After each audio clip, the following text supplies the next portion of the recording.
आपण बघत आहात AKP न्यूज मराठी. आपला आवाज आपली ताकद. सबस्क्राइब करा, शेअर करा, लाईक करा. AKP news Marathi.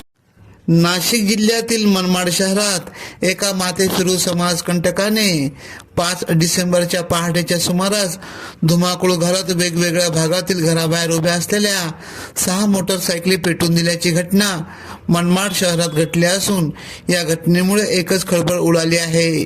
रोहित जगताप असे या माथेफिरूचे नाव असून त्याने दुचाकीचे पेट्रोल टाकीची नळी काढून पेट्रोल खाली सांडल्यानंतर आग लावल्याचा थरार सीसीटीव्ही कॅमेऱ्यात कैद झाला आहे. या प्रकरणी पोलिसांनी या आरोपीला अटक करून त्याच्या विरुद्ध गुन्हा दाखल करण्यात आला आहे. त्याने हे कृत्य का केले आणि त्याच्यासोबत आणखी कोण होते याचा पोलीस तपास करीत आहे. दरम्यान रोहित जगताप हा हिस्टरी शीटर आरोपी असल्याची माहिती मिळाली आहे. मनमाड शहरातील रोहित जगताप या माथेफिरूंनी शहरातील विविध भागात 6 ठिकाणी घरासमोर उभ्या असलेल्या 6 मोटरसायकली पेटवून दिल्याची घटना घडली. या घटनेमुळे शहरात एकच खळबळ उडाली. या घटनेचा सर्व थरार सीसीटीव्ही कॅमेऱ्यात कैद झाला.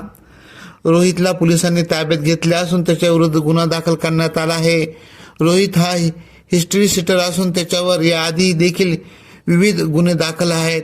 शहरात गाड्या जाळण्याच्या प्रमाणात वाढ झाली असून याआधी देखील 3 वेळा असे प्रकार घडले आहे. पोलिसांनी रात्रीची गस्त वाढवावी अशी नागरिकांनी मागणी केली आहे. AKP न्यूजसाठी ब्युरो चीफ अनवर खान पठाण, नाशिक.